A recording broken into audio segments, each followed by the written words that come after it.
Nintendo DS was a massively successful and innovative game system, and had a lot of appeal towards younger audiences in particular.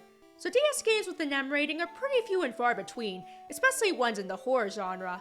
So this month, I thought it would be fun and interesting to highlight some of these handheld horror games and introduce them to people that might have passed them up years ago. The first game I'll be talking about is called Nanashi no Game, or the Nameless game. Unfortunately, it wasn't released outside of Japan, but luckily an unofficial English patch is easy to find.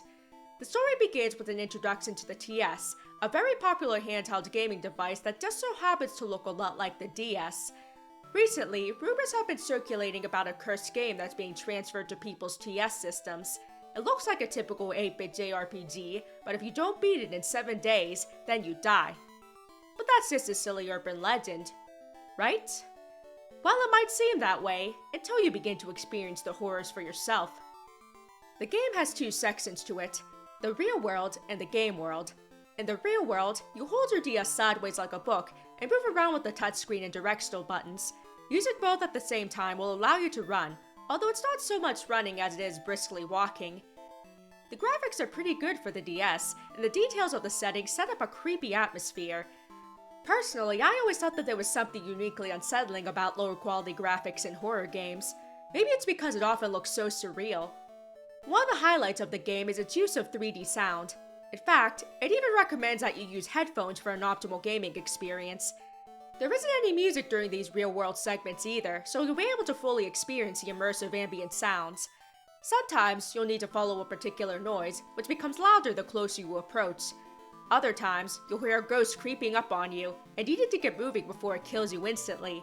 It's especially creepy whenever you need to sneak by one without touching it, because you can hear it breathing down your neck as you're walking by.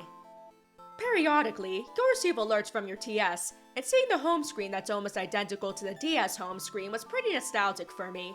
Sometimes you'll have new emails. Other times, the cursed RPG will be beckoning you to play it. As I said earlier, it looks like a normal pixel game. However, it's not long until it becomes apparent that things aren't quite right.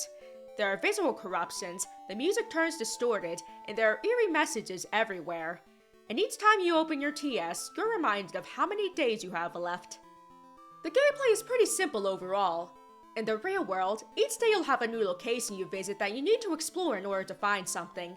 The levels are all pretty linear, and you likely won't have any trouble finding out where you need to go next. You'll also need to use your problem-solving skills in order to avoid being killed by the ghosts. Sometimes it's as simple as leaving and re-entering the room. Of course, most of the enjoyment from the game comes from being creeped out by the setting and atmosphere, and unraveling the mystery behind the cursed JRPG. Things get especially tense when there's a ghost chasing after you, and you need to move as fast as your brisk walking pace will take you. Sometimes you'll barely even have enough time to react. Also, this transition music sounds like it came from an 80s direct-to-VHS video. I just thought it was something funny I noticed and wanted to point out. Meanwhile, in the game world, you need to find out what your objective is and complete it before proceeding back into the real world. As you switch between the game world and the real world, you'll begin to learn how and why this innocent-looking game became cursed. Although for as creepy as the story is, it actually gets pretty emotional as you near its end, especially if you've been collecting the items needed in order to get the good ending. Interestingly enough, this game was actually considered for a release outside of Japan. But those plans were scrapped early on, because apparently focus groups complained that there was no shooting involved. Which I think is funny to think about now, considering how many successful horror games have been released since then that not only have no shooting, but no combat at all, just like the Nameless game. Not only that, but meta horror games have become popular as well, where it takes immersion to another level.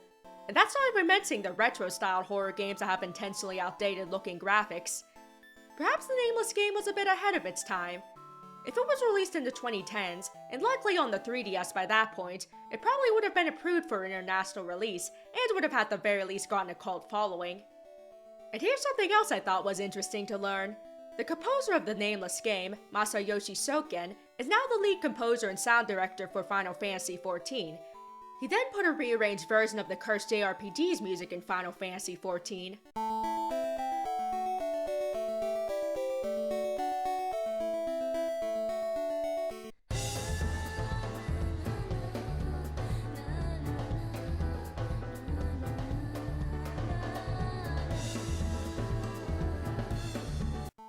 might be tempting to overlook the Nameless game, now that so many other horror games have been made in a similar fashion, but I think its story, atmosphere, and sound are still pretty effective in delivering scares.